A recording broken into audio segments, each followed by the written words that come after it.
Hello, guys, and welcome to Season 1, Episode 4 Characters with Egan Weinacht.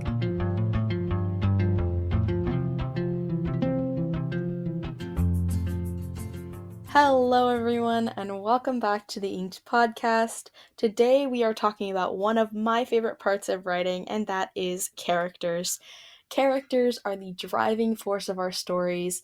They keep us interested and they just have such cool arcs and such cool dynamics. And here today to help me break this down is Mr. Egan Weinacht. So, how are you doing today, Egan? I'm doing okay. How about you? I'm doing good. Why did you sound like Mario when you said that? You had like I don't pauses in your know. speech that sounded, you I were don't like, know. I'm a doing okay. How are you? I don't know why I said that. I don't think I have any Italian in my background. But That's just funny. It was less the accent and more just like the pauses in oh, it, which was funny. I don't know. That was amusing. Um, uh, I aim to so how are be you doing today? okay. Yeah, let's take two. I'm doing very well today. I'm excited to talk about this. I'm really glad you're excited. Obviously, guys, it might be evident that Egan and I have recorded a couple times before this, even though this is his first episode on the show. Um, because obviously we've had so many technical difficulties in recording together, and it's been such an adventure to work around them. Um, Oh so yes. I'm very grateful that Egan has committed to coming on, even though it's been many technical difficulties in the middle. Um, so, like I said, even though I have recorded with Egan before, this is his first episode on the podcast. So, allow me to just shed some light on who he is and why he's even here. So, Egan is a young writer of fantasy and science fiction who lives in a rural Western state. His love of stories started at a young age and is rooted in reading the Chronicles of Narnia and the Lord of the Rings. His great desire is to spread the love of God and the message of Christ while also giving people a good story to read. When not writing, he's usually outside in God's creation getting story ideas, and when forced inside, he loves to read. Currently, he has a short story titled Journey Through Shadows submitted for publication and has several other projects in works, including a Star Wars novel and a fantasy story entitled Descendants. So, that is Egan for you, and now it is time to jump into our questions for the day. So, are you ready to just get started to talk about characters, Egan? Let's go. I'm I love the enthusiasm. I am so excited to talk about this because characters are one of my most favorite things about writing.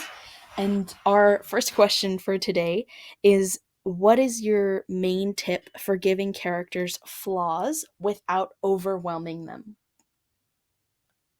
Okay, so this is something that I've had to think about a lot in my own writing because I have a tendency to give a character like have them have too many flaws, and that'll make them non-interesting because nobody wants to read an uninteresting character. Nobody likes a character with too many flaws. Mm-hmm. So what I've discovered that the trick is um to make them uh relatable. The trick to make the like give them a flaw that the reader can see themselves or other people having, like having pride issues or anger issues or stubbornness issues, but to make it interesting at the same time.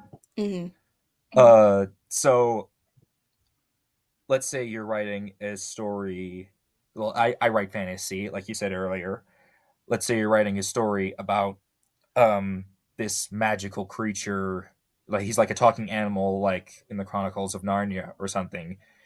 Not something you would see on Earth, but he also has a tendency to be airbrained and not pay attention. Mm-hmm. So use it by putting that into the character. Your reader automatically says, "Oh yeah, I can relate. I know people who are like that," or Mm-hmm. "Oh yes, I do that all the time." So Yeah. that's one that's one thing I like to do.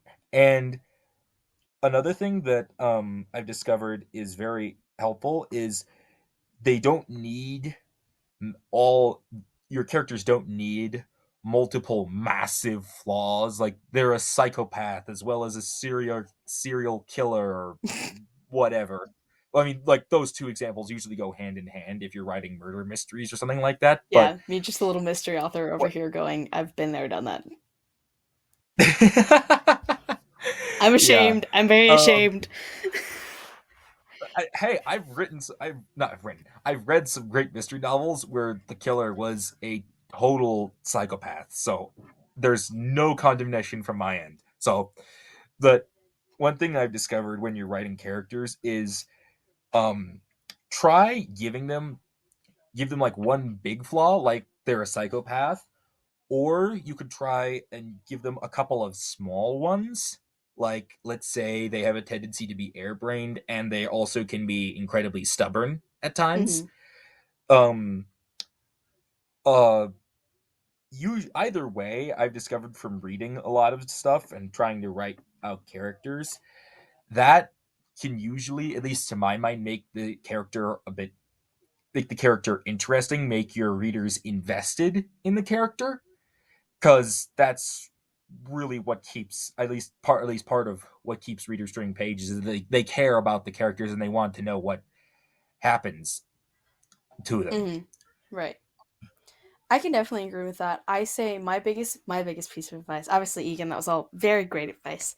Um, but honing in on a little more of what you said, because that would be my biggest piece of advice, is just talking Mhm. about the big flaws compared to little flaws.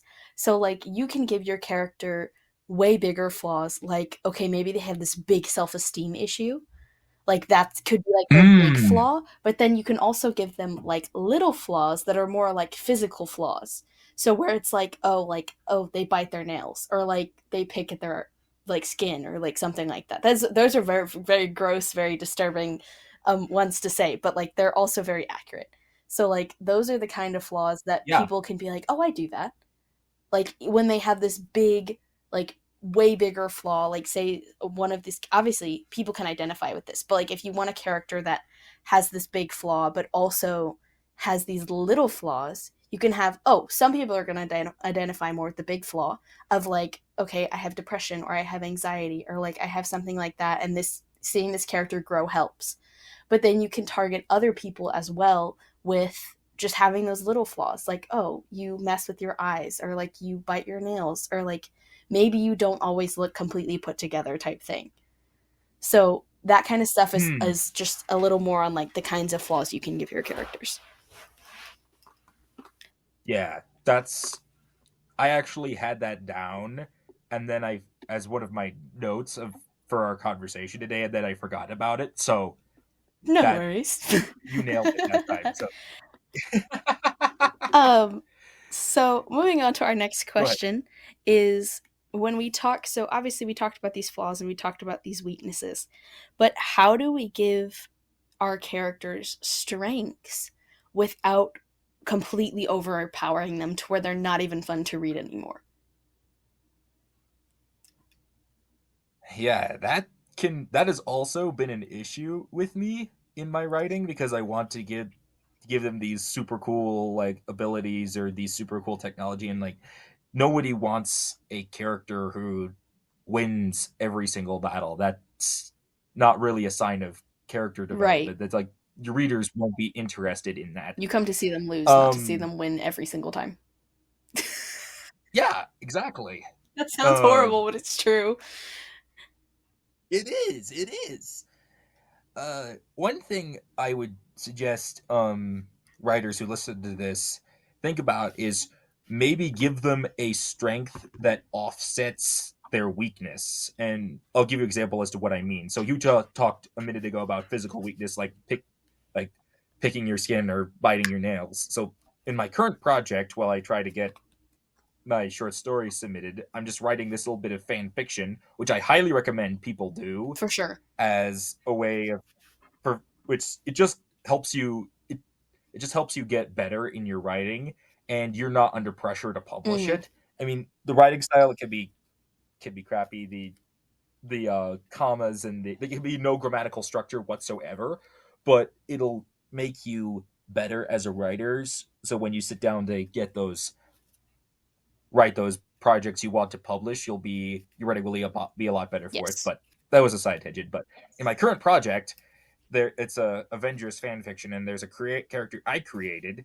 He's this teenager, and his superpower is he can change his skin to become impervious, and he also gets very strong. Um think of Hulk, but he doesn't change. He doesn't go 7 feet Got tall you. and green. Makes sense. But but yeah, the disadvantage to his power is when he uses it, because he ends up using it a lot during the story. But he his use of that power ends up making him overweight. Like, he puts on a lot of extra weight while using his power, and so he has to keep in shape a lot. Otherwise, he'll become Hmm. obese. And um, because I was thinking about weaknesses for this guy to have when I was trying to develop him as a character. I'm like, okay, he's a pretty cool power. It's fun to write, but what's the sort of thing that could offset that? That's So okay. that was that was in the physical sense. Side note Go on ahead. that, there is actually a very popular character that has a similar like style to that like has the same thing where like he has this power and he can be like really strong, but he also has to put effort into it. And that's Mr. Incredible, which is Hmm. one of my dad's favorite characters of all times, from The Incredibles, where he has like this super strength ability, but to like like he's always strong, but like to be even stronger, he still has to work at it like a normal person would, which is like a great example of what you were talking about, like having the offset of that. Hmm. I've never actually seen The Incredibles, so I might have to go watch You that do, now. you should. Um, the idea actually about the idea about becoming overweight was actually, I took the idea from a villain in the X-Men comics. He's an incredibly obese man. In fact, the people just call him the Blob, but that was the idea I Mm. took it from. I'm just like, Like that's a oh, great way. mixing these together, yeah, that's more in that's a physical side of it, but it also could be like emotional or mental, or in in their attitudes as well. Like, I just talking about Hmm. stubbornness. They can be incredibly idealistic. I remember seeing, like, people describe Captain America, since we're on a Marvel superhero gig right now, is where since we're on that vein of conversation right now, is he is incredibly stubborn, but he's also very idealistic. He believes that people can do better. Um, people can change. People can be the best they can be. That he believes in people moving past their mistakes and becoming the best person they can be. So there is a other example of a strength, which in and of itself can sometimes be a weakness, because people can sometimes view that as naive. But in just this case, there is a uh, there is a strength, and but he's also incredibly stubborn. Can be incredibly for stubborn sure. about stuff too. So there are these we now have these two aspects of this person, and they offset each other. They make him more interesting. They make a reader, if you're reading the comics, or a viewer, if you're a fan of the Marvel movies that they've made, invested in this character. You want to know what happens to him. You want to, if he's the hero in this case, you want to see him succeed. Or if he's the villain, it makes you more invested in him in general. It makes you, I don't know. I don't know if makes him, the villain, want to fail even more is correct, but I get the feeling from reading books and watching movies where the characters are like that. That's the general vibe I get Hmm. off of that. Well, that was a lot of really great insight. I 100% agree with that. To give your character strengths, it's great to balance them out with weaknesses as well. So that's why I kind of asked as like our overview to characters, talking about both strengths and weaknesses, because those are like two of the biggest things that we do with our Mm-hmm. characters. Um, Now that is all the time we have for today. So thank you, Egan, for being here and coming back on. I really appreciate you working through all of the technical difficulties we've had. Yeah, it's it was worth it, honestly. It's a lot of fun to record with you. It's a lot of fun to chat with you about characters and actually a whole bunch of other Very stuff in true. writing that we've talked recorded about thus far. Which we So will it's been talk real about in the fun. future. Right now, y'all are just starting. Yes. But yeah, thank you for being here. Oh, the Yeah. evil. Ugh. Um, but yeah, thank you for being here. And to our listeners, do not mind Egan being weird and creepy. To our listeners, thank you for being here as always, and we will see you in the next episode. Bye, guys.